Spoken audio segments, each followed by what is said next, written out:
معاشرہ کی اصلاح کے لیے جن چیزوں کا مسلمانوں کی زندگی کے اندر ہونا ضروری ہے اور جن باتوں سے بچنا ضروری ہے تاکہ مسلمانوں کا اجتماعی طور پر معاشرہ مضبوط اور متحد رہے، ان چیزوں کا ذکر ہو رہا تھا۔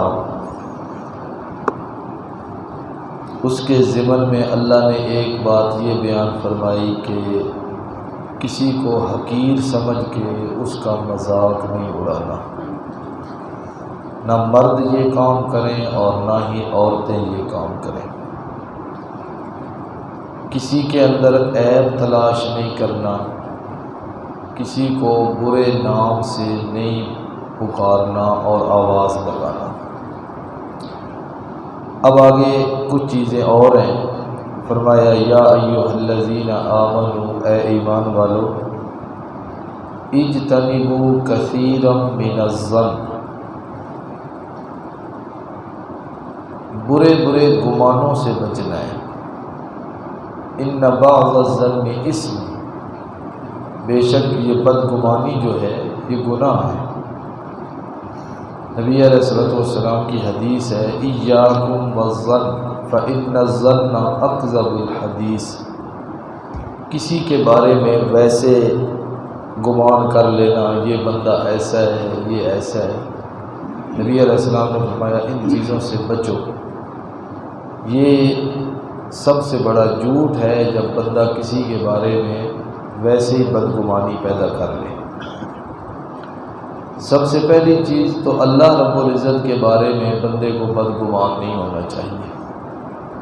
حدیث میں ہے نبی علیہ السلام نے فرمایا، اللہ رب العزت فرماتے ہیں انا عند ظن عبدی، میرا اپنے بندے کے ساتھ معاملہ اس کی گمان کے مطابق ہوتا ہے۔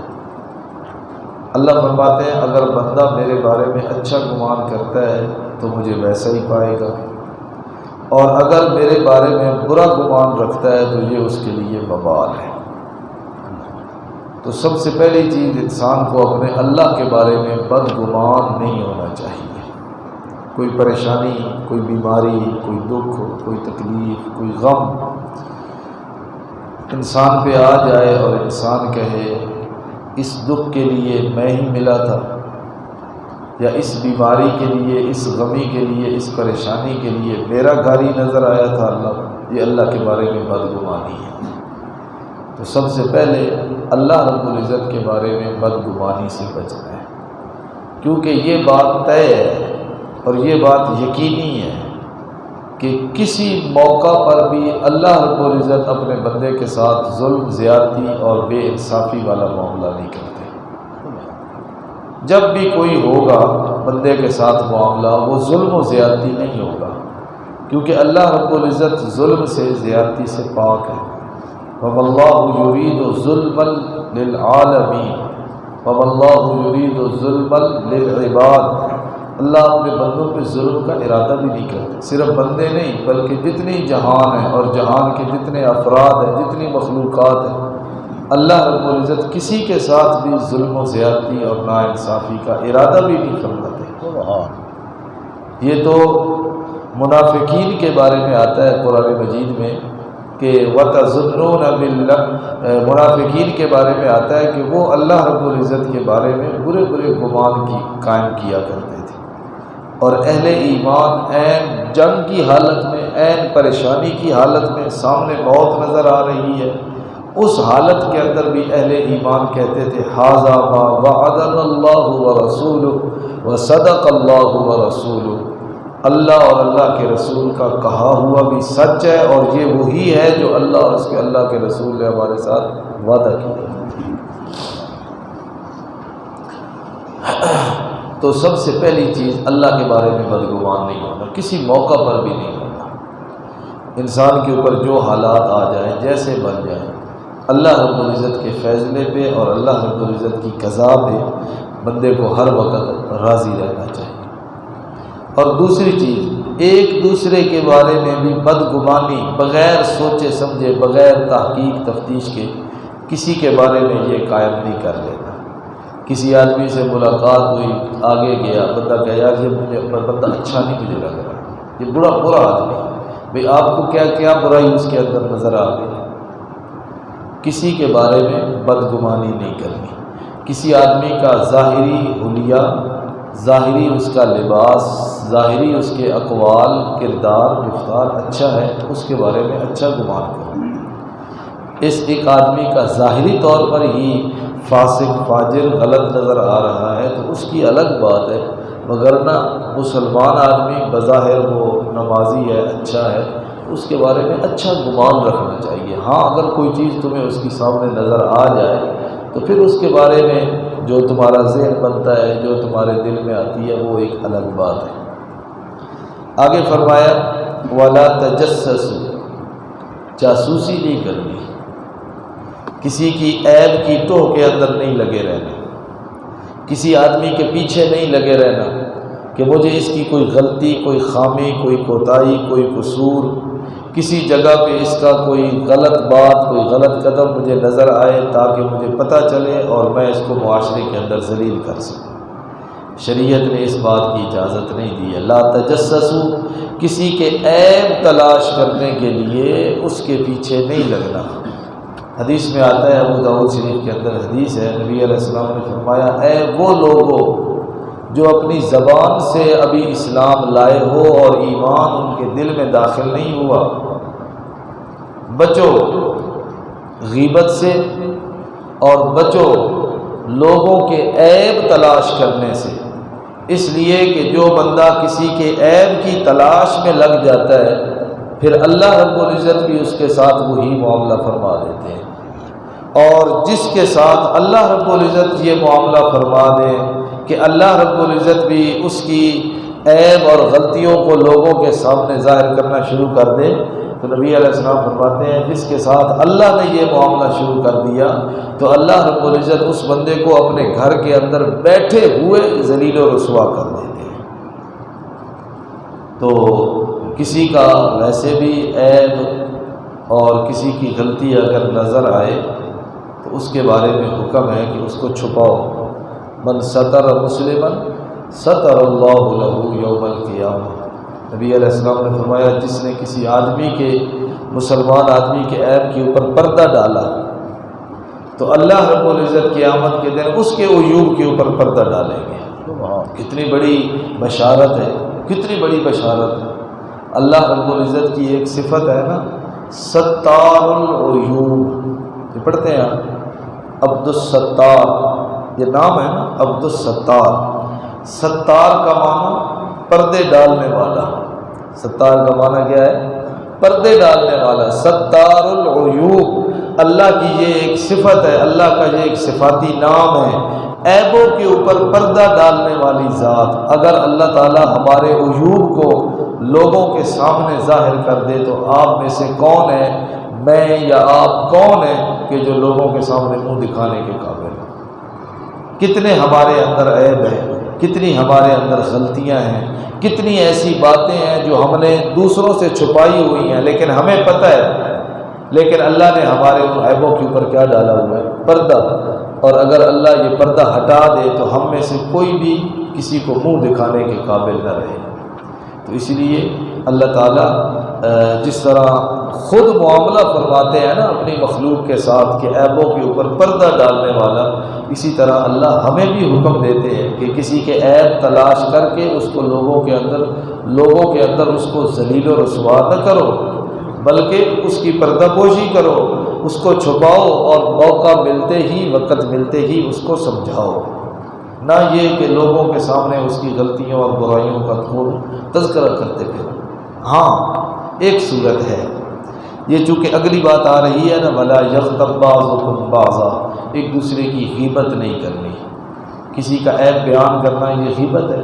نبی علیہ السلام نے فرمایا ذِكْرُكَ أَخَاكَ بِمَا يَكْرَهُ، غیبت کے بارے میں پوچھا گیا غیبت کس کو کہتے ہیں؟ نبی علیہ السلام نے فرمایا اپنے مسلمان بھائی کا تذکرہ ایسے کرنا کہ اگر وہ تذکرہ اس کے سامنے کیا جائے تو اس کو وہ ناپسند سمجھے، صحابہ نے پوچھا اگر ہم ایسی غلطی کسی کی ذکر کرتے ہیں جو واقعی اس کے اندر ہے، کیا یہ بھی غیبت ہے؟ نبی علیہ السلام نے فرمایا یہی تو غیبت ہے، اور اگر تم ایسی غلطی کا تذکرہ کرو گے جو اس کے اندر نہیں ہے تو پھر تو یہ بہتان ہے، پھر تو یہ غیبت سے بھی بڑی چیز ہے۔ نبی علیہ السلام فرماتے ہیں معراج کی رات میں نے دیکھا کچھ لوگوں کو جن کے ناخن یہ تانبے کے اور وہ اپنے چہرے کو نوچ رہے ہیں اور ناخنوں سے، اور اپنے جسموں کو نوچ کے اور اپنا وہ گوشت کھا رہے ہیں۔ اور میں نے پوچھا کہ یہ کون لوگ ہیں؟ جبریل امین نے مجھے بتلایا اللہ کے پیغمبر یہ وہ لوگ ہیں جو لوگوں دوسروں کی غیبت کیا کرتے تھے، دوسروں کی کیا کیا کرتے تھے؟ غیبت کیا کرتے تھے۔ آج ہماری کوئی محفل کوئی مجلس اس گناہ سے خالی نہیں ہوتی، بڑا چھوٹا، عالم غیر عالم، نیک بد جو بھی ہے، ہم سب اس کے اندر شریک ہیں، ہم سب کے اندر یہ بات پائی جاتی ہے۔ ہاں ایک صورت ہے کہ کسی آدمی کے اندر کوئی ایسا جرم ہو، کوئی ایسی غلطی ہو، کسی آدمی کے اندر کوئی ایسا قصور ہو کہ جس کی وجہ سے لوگوں کو نقصان پہنچ سکتا ہو، اور کوئی بندہ آپ کے پاس آئے اس آدمی کے بارے میں مشورہ لینے کے لیے یا پوچھنے کے لیے، تو پھر اگر آپ کو پتہ ہے تو آپ اس کی حقیقت اگر اس آدمی کو بتا دیتے ہیں تو یہ غیبت نہیں بنے گی۔ کیوں؟ اس لیے کہ مشورہ جس سے لیا جائے وہ بندہ امانت دار ہوتا ہے، اس کو امانت دیانت کے ساتھ مشورہ دینا چاہیے، اور اس آدمی کو پتہ ہے کہ میرے اندر یہ عیب ہے، فلاں آدمی کے اندر یہ عیب ہے اور یہ مجھ سے پوچھ رہا ہے، تو اب اس آدمی کی امانت دیانت کا تقاضا ہے کہ یہ بندہ اگر دھوکہ نہ کھا جائے اس سے، تو اس آدمی کو چاہیے کہ جو اس کو معلوم ہے وہ اس کو بیان کر دے، یہ غیبت نہیں ہوگی۔ نبی علیہ السلام کے پاس ایک عورت آئی، اس کا نام حضرت فاطمہ، ان کو اپنے خامد نے طلاق دے دی، تو عدت جب گزر گئی تو کچھ لوگوں نے اس کی طرف پیغام نکاح بھیجا، تو وہ نبی علیہ السلام کے پاس آئی، اس نے آ کے کہا اللہ کے پیغمبر وہ فلاں آدمی ہے، اس نے پیغام نکاح بھیجا ہے مجھے، تو آپ کیا مشورہ ہے؟ تو نبی علیہ السلام نے فرمایا فصعلوک، وہ تو بالکل کنگلا ہے، صعلوک کا معنی کنگلا، مفلس، فقیر، بالکل محتاج۔ نبی علیہ السلام نے فرمایا وہ جس کے بارے میں تو پوچھ رہی ہے نا فصعلوک، وہ تو بالکل کنگلا ہے، مفلس ہے، نادار ہے، اور تیرا جو مزاج ہے تو اس کے ساتھ گزارا نہیں کر سکتی۔ اب نبی علیہ السلام نے اس آدمی کی جو حقیقت تھی وہ اس کے سامنے بیان کر دی۔ پھر موقع ملا، اس نے پھر ایک اور آدمی کے بارے میں آ کے پوچھا اللہ کے پیغمبر وہ فلاں آدمی کا اب پیغام نکاح آیا ہے، تو اس کے بارے میں نبی علیہ السلام نے فرمایا وہ تو ہر وقت لٹھ اپنی اور لاٹھی اپنے کندھے پہ رکھتا ہے، یعنی کیا مطلب؟ وہ تو ہر وقت اپنی بیوی کو مارتا رہتا ہے، وہ تو جو اس کے پہلے نکاح کے اندر عورت ہے وہ اس سے تنگ ہے، وہ اس کو مارتا ہے ہر وقت، تو تیرا اس کے ساتھ بھی میرے خیال کے مطابق جو ہے نا گزارا نہیں ہو سکتا۔ اب حالانکہ یہ دیکھیں یہ اس آدمی کے اندر یہ غلطی تھی، نبی علیہ السلام سے چونکہ مشورہ لیا گیا تو نبی علیہ السلام نے وہ حقیقت بیان کر دی کہ اس عورت کو کوئی دھوکہ نہ ہو جائے۔ پھر اس نے کہا اللہ کے پیغمبر آپ خود بتائیں اب میں پھر کیا کروں؟ تو نبی علیہ السلام نے خود پھر بتایا کہ اسامہ بن زید ہے نا جو، ان کے ساتھ نکاح کر لو، اگرچہ رنگت ان کی سانولی ہے لیکن میرے خیال کے مطابق وہ تیرے لائق ہے، مناسب ہے تیرے۔ اب وہ عورت کہتی ہے کہ میں نے نہ چاہتے ہوئے، یعنی میرے دل کے اندر ان کے بارے میں کوئی رغبت نہیں تھی، نہ چاہتے ہوئے بھی میں نے نبی علیہ السلام کے مشورے کے مطابق ان سے نکاح کر لیا۔ اب حالانکہ بظاہر وہ اتنے خوبصورت نہیں تھے، لیکن فرماتی ہیں نبی علیہ السلام کے مشورے کے بعد جب میں نے ان سے نکاح کیا تو اللہ رب العزت نے مجھے جو سکون اور مجھے جو زندگی گزارنے کے اچھے دن عطا کیے وہ شاید مجھے کہیں بھی میسر نہ آتے۔ اور یہ بھی ہے، چلو مشورے سے آ گئی بات، تو یہ بھی سمجھ لیں کہ کوئی آدمی آ کے آپ سے مشورہ لیتا ہے، آپ اس کو مشورہ دیتے ہیں، پھر وہ آدمی آپ کے مشورے پہ عمل نہیں کرتا تو آپ کو ناراض بھی نہیں ہونا چاہیے، یہ نہیں کہنا چاہیے یار مجھ سے تو نے پوچھا تھا اور میں نے تو نے پھر وہی کام کر دیا، نہ، مشورے کی حد تک ہے۔ نبی علیہ السلام کے زمانہ میں نا ایک میاں بیوی تھے، دونوں غلام تھے، دونوں۔ اللہ کی شان جو بیوی تھی نا وہ حسین و جمیل تھی، وہ بھی غلام باندھی تھی اور خاوند بھی اس کا غلام تھا۔ تو جب خاوند اور بیوی دونوں غلام ہوں نا تو وہاں پر خاوند 2 طلاقوں کا مالک ہوتا ہے۔ کتنی طلاقوں کا؟ 2۔ جس طرح آزاد ہم ہیں تو اگر ہم اللہ تعالیٰ محفوظ فرمائے اگر اپنی بیوی سے جان چھڑوانی ہے تو کتنی طلاقیں دیتے ہیں؟ 3 طلاقوں کے بعد وہ حرمت مغلظہ۔ اور جو غلام ہوتا ہے نا اس کو اختیار ہوتا ہے 2 طلاقوں کا۔ وہ اگر 2 طلاقیں دے دے تو وہ عورت اسی طرح حرام ہو جاتی ہے جس طرح 3 طلاقوں کے ساتھ ہو جاتی ہے۔ یہ فقہی مسئلہ ہے، شرعی مسئلہ ہے۔ اچھا، اب اگر خاوند اور بیوی دونوں غلام ہیں اور اس میں سے بیوی جو ہے اس کو اس کے آقا نے آزاد کر دیا، عورت کو کیا کر دیا؟ آزاد۔ تو اب عورت ہو گئی ہے آزاد۔ اب پہلے اس کا خاوند تھا 2 طلاقوں کا مالک، اب بن گیا 3 کا، 1 طلاق اس کو اور۔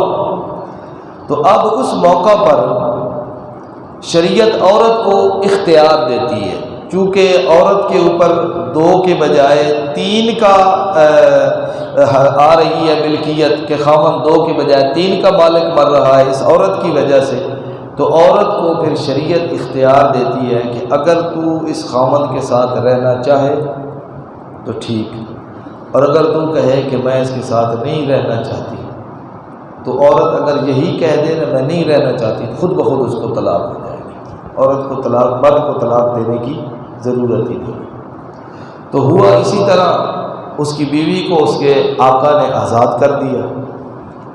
اب وہ جو خاوند تھا وہ اتنا زیادہ شکل و صورت کے اعتبار سے اچھا نہیں تھا، تو اس عورت نے کہا جی میں تو اس کے ساتھ نہیں رہ سکتی، میں تو اپنا نکاح فسخ کرتی ہوں۔ تو وہ بڑی منتیں کرے اس کی کہ نہیں اتنا وقت گزر گیا، اتنے سال گزر گئے، یہ اس نے کہا نہیں میرا تیرے ساتھ گزارا نہیں ہوتا۔ وہ نبی علیہ السلام کے پاس آیا، آ کے کہا اللہ کے پیغمبر میری بیوی کو بلائیں، سمجھائیں اس کو اس کے مالک نے آزاد کر دیا ہے، وہ میرے ساتھ نہیں رہنا چاہتی۔ تو نبی علیہ السلام نے کہا اس کو شریعت نے اختیار دیا ہے تو میں تو اس میں کچھ کر نہیں سکتا۔ تو اس نے کہا نہیں جی اللہ کے پیغمبر آپ کچھ نہ کچھ تو سمجھائیں نا۔ نبی علیہ السلام نے کہا اچھا چلو۔ نبی علیہ السلام نے اس عورت کو بلایا، وہ آئی، نبی علیہ السلام نے اس کو کہا بھئی یار تو نا اسی کے ساتھ گزارا کر۔ تو عورت بڑی سمجھدار تھی، اس نے کہا اللہ کے پیغمبر آپ کا حکم ہے یا آپ کا مشورہ ہے؟ آپ مجھے یہ بتائیں، یہ جو آپ مجھے کہہ رہے ہیں یہ آپ کا حکم ہے یا آپ کا مشورہ ہے؟ نبی علیہ السلام نے فرمایا حکم نہیں ہے۔ کیوں؟ شریعت کے خلاف میں تو حکم نہیں دے سکتا۔ تو اس نے کہا اللہ کے پیغمبر مشورہ ہے؟ فرمایا ہاں۔ اللہ کے پیغمبر میں آپ کا مشورہ قبول نہیں کرتی، اگر تو حکم ہے تو میں دل و جان سے تسلیم کرتی ہوں، اور اگر ہے نا مشورہ تو میں مشورہ اس تسلیم نہیں کرتی۔ تو مشورہ دینے کے بعد یہ نہیں ہے کہ مشورہ دے دیا تو اب ہر حال میں وہ بندہ اس کو مانے اور قبول کرے نا، مشورہ دینے کی حد تک امانت دیانت کے ساتھ بندے کو صحیح مشورہ دے دینا چاہیے۔ تو بہرحال بات میں یہ کر رہا تھا کہ یہ چیز غیبت کے اندر نہیں آتی۔ ایک آدمی کو پتہ ہے فلاں بندہ دھوکے باز ہے، غلط کام کرتا ہے، تو کوئی اجنبی آدمی اس کے ساتھ کوئی معاملہ کرنے لگتا ہے اور وہ اس سے پوچھ لیتا ہے تو اس آدمی کا حق بنتا ہے، اس کو نہیں پتہ اس آدمی کا حق بنتا ہے بھائی سوچ سمجھ کے اس کے ساتھ معاملہ کرنا، اس کا پہلے ریکارڈ ایسے ہے۔ یہ غیبت کے اندر بات نہیں آئے گی۔ کسی آدمی کو نقصان سے یا دھوکے سے یا غرض سے بچانے کے لیے اگر کسی آدمی کی بری خصلت اس کے سامنے بیان کر دی جائے، کوئی خصلت بھی اس کے سامنے بیان کر دی جائے تو یہ غیبت کے اندر شمار نہیں ہوگا۔ تو اللہ فرماتے ہیں واتقوا اللہ، اللہ سے ڈرتے رہو۔ اصل چیز یہی ہے واتقوا اللہ، اللہ سے ڈرتے رہو، اللہ کا ڈر اور اللہ کا خوف۔